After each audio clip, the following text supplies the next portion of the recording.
Well, let's speak to Frank Uciado, who is in Washington, D.C. So not the blue wave the Democrats were hoping for, Frank, but nevertheless a different political landscape.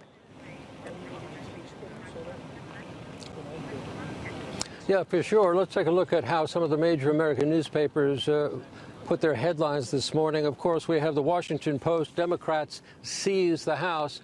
And now let's go to a little bit more conservative newspaper, that being the Wall Street Journal, who interprets it at a split decision. And then let's go to the New York Times, typically more liberal than the Wall Street Journal.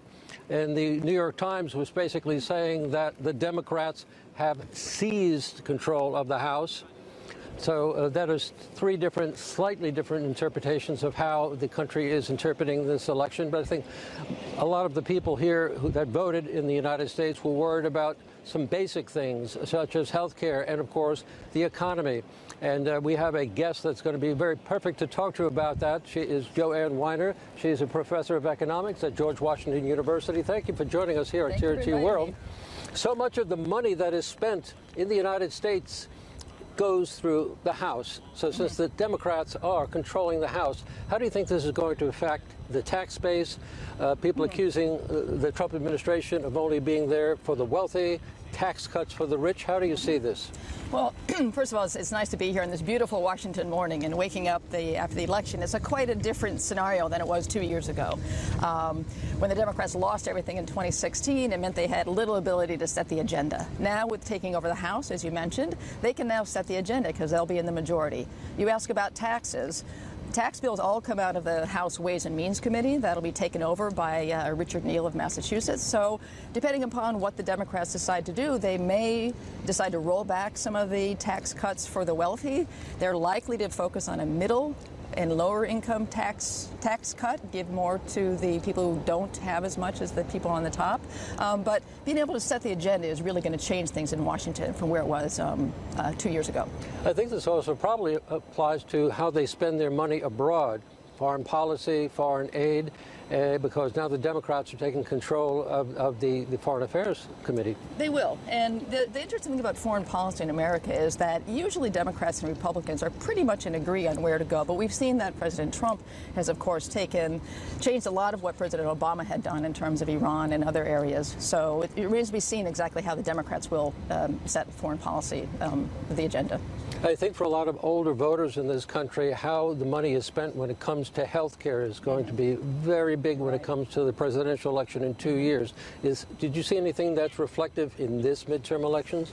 Well, there may be some movement on the drug pricing. I know that the president has called for doing something to get drug prices down. The Democrats should be in favor of that as well.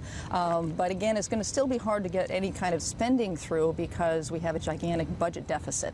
Now, no one likes to raise taxes or cut spending to deal with that, but we do have nearly $1 trillion budget deficit at a time of peace. So, to be clear, how did the budget deficit get that way? I mean, how bad was it when Trump came into office, and how much did it grow by the midterms?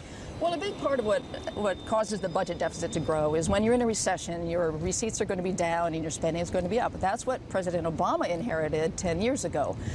With Trump, it's the other way around. We have an economy growing, but at the same time, we're cutting taxes and not cutting spending. So the budget deficit is nearly 4% of the U.S. economy now, much higher than it was 2 or 3 years ago.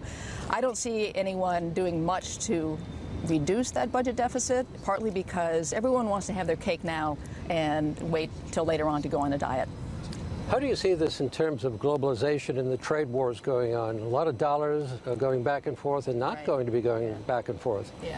Well, the trade wars are quite interesting because normally you would have the Republican Party being in favor of free trade and the Democrats being in favor of protecting American workers and companies. It's flipped around under the current administration. The interesting thing about the trade policy is that we have a tariff war taking place, but to offset the adverse impact on American farmers and people in manufacturing is that there's payments being made to those people to keep them at least economically not underwater. But yes, the soybean industry is facing a significant barrier to exporting. Joann Weiner, thank you for joining us here on TRT World. I'm Frank Uciado here in Washington. Let's go back to you in the studio. Thank you very much.